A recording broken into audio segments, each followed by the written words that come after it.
Čau visiem, šeit es Amalmijā Kalendža video, un es jums šodien parādīšu, kā uzcept olu. Pirmā lieta jums vajadzēja uzliet eļu, kāda jums ir. Pēc tam jums vajadzēja tā, un tad jums jāsasit, un jāuzliek.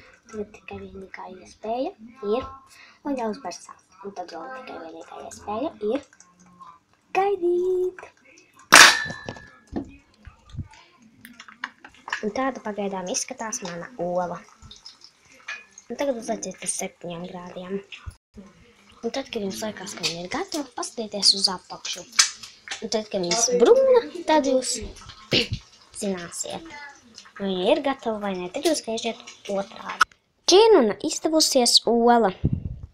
Un jums vajadzēs, jūs varat arī pielikt majonēzi, bet man garšo ar majonēzi. Un spiediet man like un subscribe. Un tā tiešām lūdzu spiediet, jo es jums pateicu, kā gatavot olu. Un tā ir ļoti laba lieta, jo jūs Robloxīs varēsiet taisīt olu. Un tāpēc tā!